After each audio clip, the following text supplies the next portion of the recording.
Hello guys, स्वागत है आपका हमारे यूट्यूब चैनल एमएस मेडिसिन पर। और मैं बोल रहा हूँ आपका दोस्त डॉक्टर मोहसिन हुसैन। दोस्तों, आज मैं आपके लिए फिर एक नए रोग से रिलेटेड नया वीडियो लेकर के आ गया हूँ। आज मैं आपको भूख ना लगने के बारे में पूरी जानकारी दूंगा, जैसे कि इसके कारण, इसके लक्षण और इसका इलाज हम किस तरीके से कर सकते हैं। दोस्तों, आज मैं इस वीडियो में आपको बता के जाऊंगा कि यदि अगर किसी भी व्यक्ति को भूख नहीं लगती है, बच्चे को या बड़े को, तो मैं इसमें ऐसी मेडिसिन, ऐसे प्रोडक्ट, ऐसी सिरप बता के जाऊंगा जिससे आपको गारंटी के साथ भूख लगनी शुरू हो जाएगी। दोस्तों, इससे पहले आप मेरे चैनल को लाइक कीजिए, शेयर कीजिए और सब्सक्राइब कीजिए और बेल आइकन घंटी दबाइए ताकि आने वाली हर एक नोटिफिकेशन आप तक पहुंचती रहे। दोस्तों, चलो चलते हैं इसके लक्षणों की ओर। दोस्तों, इसके लक्षण कुछ इस प्रकार हैं कि सबसे महत्वपूर्ण इसका जो लक्षण है वो तो यही है कि हमें भूख नहीं लगती है।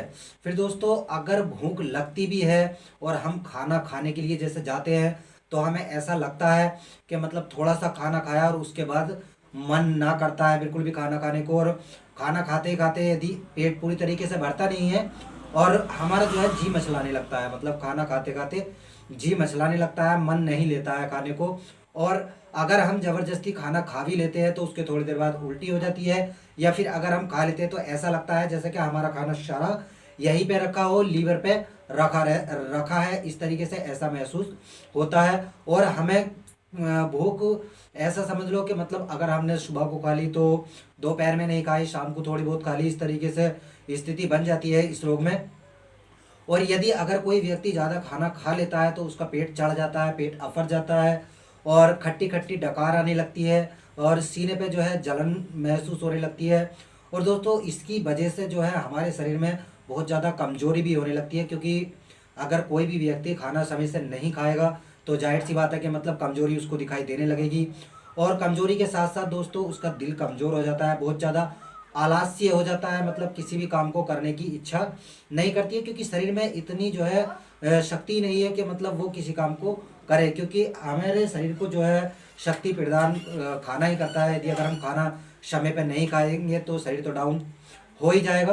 तो दोस्तों, और दूसरी बात कि मतलब इसमें जो है हाथ पैर में बहुत ज़्यादा दर्द होने लगता है और मुंह से जो है मतलब खट्टा खट्टा पानी भी आता है, एसिडिटी की समस्या भी हो जाती है।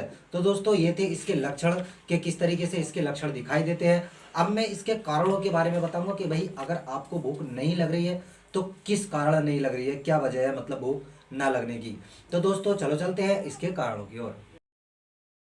दोस्तों, इसके कारण कुछ इस प्रकार हैं कि यदि अगर किसी भी मरीज को जो है, किसी भी पेशेंट को अगर भूख नहीं लग रही है, भाई जाहिर सी बात है कि आज के दौर में बहुत ज़्यादा ही देखा जा रहा है कि बहुत ज़्यादा भाई कमजोरी है, हम मोटे नहीं हो पा रहे हैं, भूख समय से नहीं लगती है, ये सब समस्याएं बहुत ज़्यादा देखी जा रही हैं। तो अगर किसी भी व्यक्ति को कब्ज रहती है तो उसको भूख बहुत कम लगेगी, मतलब उसका पेट चढ़ा रहेगा तो भाई भूख कहाँ को लगेगी। फिर अगर किसी के भी लीवर पे बर्म है या लीवर बढ़ा हुआ है उसका, तो उसकी वजह से भी दोस्तों हमारे जो है भूख नहीं लगती है। मतलब वो कहते हैं ना कि मतलब हमारा खाना जो है सर यहीं पे रखा रहता है, पचता नहीं है, अगर थोड़ा भी खा ले तो ऐसा लगता है जैसे कि यहीं पे रखा है। यहाँ पे दुकान भी रहती है। और लीवर के ऊपर भी मैंने वीडियो बनाया हुआ है, आप जाकर देख सकते हैं, उसके पूरी मेडिसिन भी मैंने बताई हुई है। और कब्ज के ऊपर भी वीडियो बनाया हुआ है, आप जाकर देख सकते हैं। कब्ज से रिलेटेड भी मैंने पूरी जानकारी उसमें दी है और पूरी मेडिसिन बताई है, आप जाकर देख सकते हैं यदि अगर आपको कब्ज की समस्या है, लीवर की समस्या है तो। तीसरी बात दोस्तों, अगर आपको गैस बनता है तो उसकी वजह से भी आपको जो है भूख बहुत ज़्यादा कम लगती है और इसकी वजह से आपको जो है खट्टी खट्टी डकार, एसिडिटी की समस्या हो जाती है। या फिर दोस्तों, अगर आप चाय या कॉफ़ी का बहुत ज़्यादा सेवन करते हैं तो उसकी वजह से आपकी जो है भूख बहुत कम हो जाएगी। या फिर दोस्तों, अगर आप बहुत ज़्यादा बीड़ी सिगरेट का इस्तेमाल करते हैं, क्योंकि चाय, बीड़ी, सिगरेट ऐसी चीज़ है कि मतलब अगर हमें भूख लग रही है और हम इस चीज़ का इस्तेमाल कर लें तो कुछ भूख की इच्छा खत्म हो जाती है, भूख मर जाती है।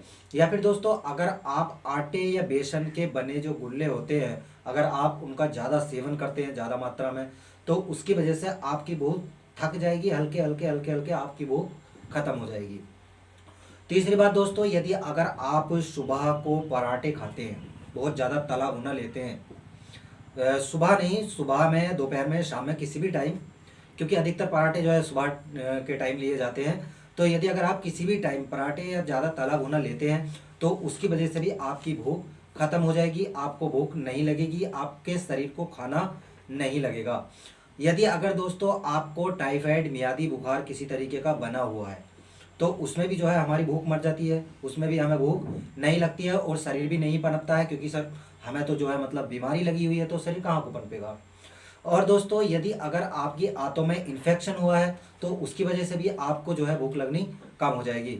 या फिर दोस्तों अगर कोई व्यक्ति मानसिक समस्या से परेशान है, मतलब कोई उसे परेशानी ऐसी है, कोई प्रॉब्लम है, हर वक्त उसके जो है वो बात दिमाग में रिपीट है, तो उसकी वजह से जो है उसकी भूख मर जाती है, क्योंकि अगर वो खाने के लिए जाता है, खाने की इच्छा होती है उसकी, तो नहीं खा पाता है, क्योंकि वही बात उसके दिमाग में बार बार रिपीट होती रहती है। तो दोस्तों ये थे इसके कारण कि किन कारणों की वजह से जो है हमें भूख नहीं लग पाती है। अब मैं आपको इसकी मेडिसिन के बारे में बताऊंगा कि यदि अगर ये सब समस्याएं आपको दिख रही है तो आप इसकी मेडिसिन पूरी तरीके से सही तरीके से अपने घर बैठे कर सकते हैं। तो दोस्तों चलो चलते हैं इसकी मेडिसिन की ओर। दोस्तों इसका इलाज हम कुछ इस प्रकार कर सकते हैं कि यदि अगर किसी भी पेशेंट को भूख नहीं लग रही है या कोई भी व्यक्ति हो उसको भूख नहीं लग रही है, तो सबसे पहले तो जो मैंने कारण बताए हैं उन कारणों के आधार पर ही उसकी मेडिसिन करें। मतलब यदि अगर आपका लीवर बढ़ा हुआ है, खट्टी डकार आती है, ये सब समस्या है, या आप तला भुना बहुत ज़्यादा खाते हैं या बेसन के गुल्ले ज़्यादा खाते हैं, तो सबसे पहले आपको इन चीज़ों से सावधान रहना पड़ेगा।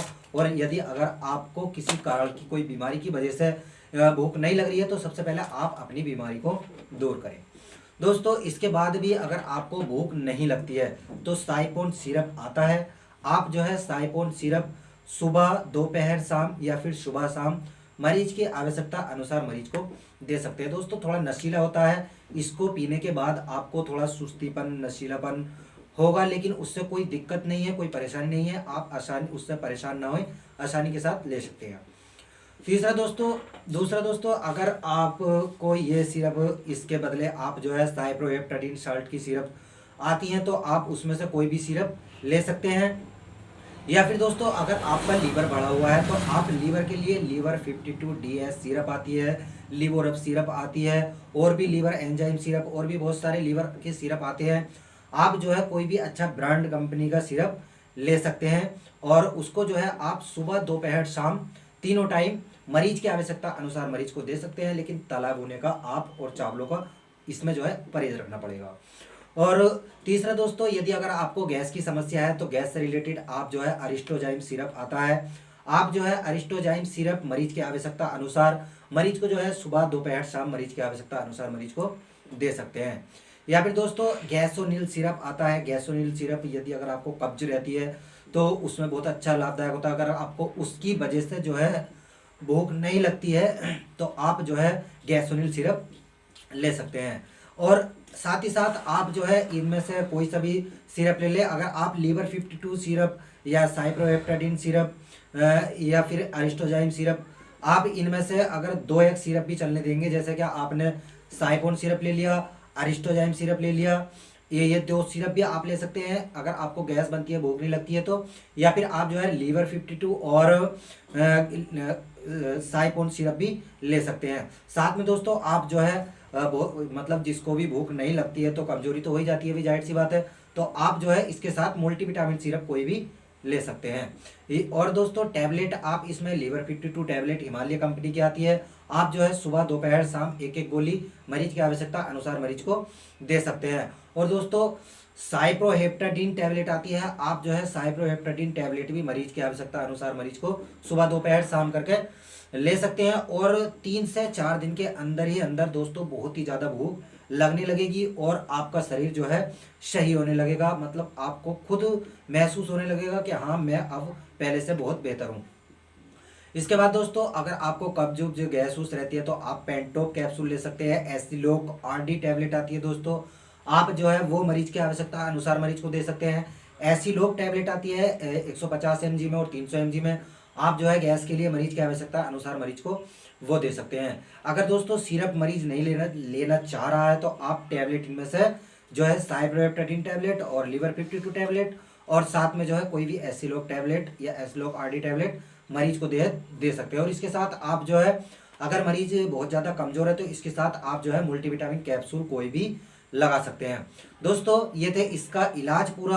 आप इसमें से कोई भी सिरप कोई भी टैबलेट जिस तरीके से मैंने आपको समझाया है इस तरीके से मरीज की आवश्यकता अनुसार या फिर किसी डॉक्टर से सलाह लेकर या फिर मैंने अपना जो है व्हाट्सएप लिंक डिस्क्रिप्शन में दे दिया है, आप मुझसे चैट करके पूछ सकते हैं, मैं आपको इसके बारे में पूरी जानकारी दे दूंगा। दोस्तों उम्मीद करता हूं कि आपको मेरा वीडियो अच्छा लगा होगा।